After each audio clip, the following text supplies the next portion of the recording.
내가 지구의 둘레를 구하려고 했을 때 가정한 두 가지가 무엇이었었나요?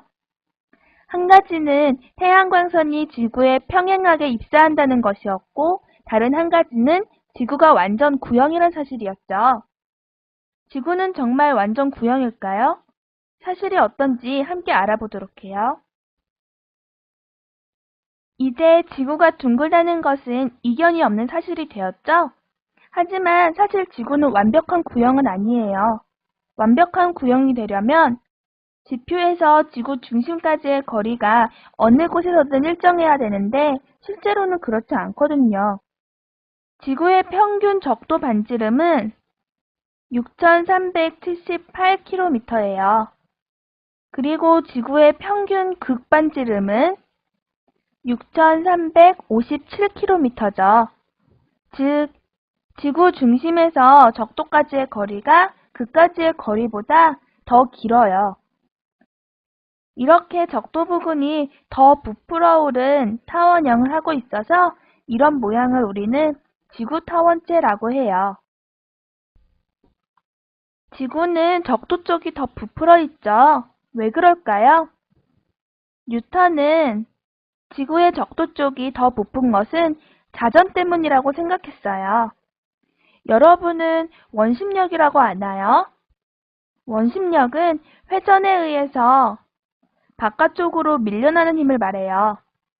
놀이터에서 뱅뱅이를 타본 적이 있나요? 뱅뱅이를 타면 중심에 서 있는 것보다 중심에서 멀어질수록 바깥으로 밀려나는 힘이 더 강하죠? 지구도 마찬가지예요. 지구 회전축이 지나는 극지방은 회전으로 인해 튀어나오려는 힘을 거의 받지 않아요.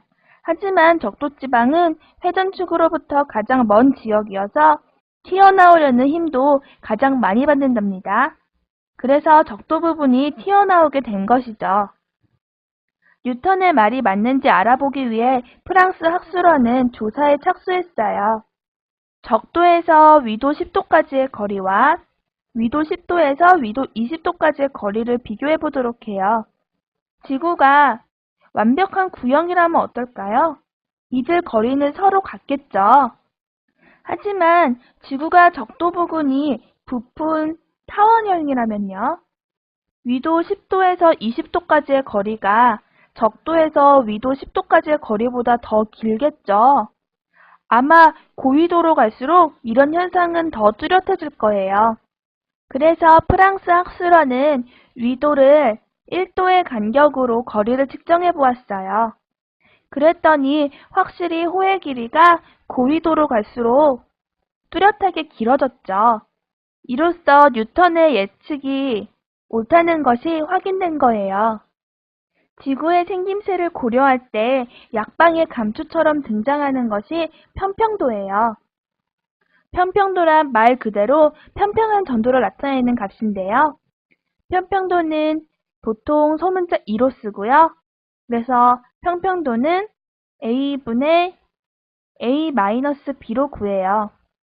여기서 a는 적도 반지름이고요. b는 극반지름을 말해요. 평평도의 값이 클수록 지구는 납작해지고 평평도의 값이 작을수록 둥글겠죠? 그럼 지구의 평평도를 구해볼까요? 지구의 평평도는 지구의 적도 반지름은 6,378km죠. 그래서 6,378분의 6,378 빼기 극반지름 6,357을 하면 되겠죠? 그래서 6,378분의 21은 약 0.0033이 되겠죠. 이렇게 해서 지구의 평평도는 0.0033이겠네요. 별로 큰 값이 아니죠? 그래서 우리는 종종 지구를 둥근 구라고 보아도 그리 문제될 것이 없는 거예요.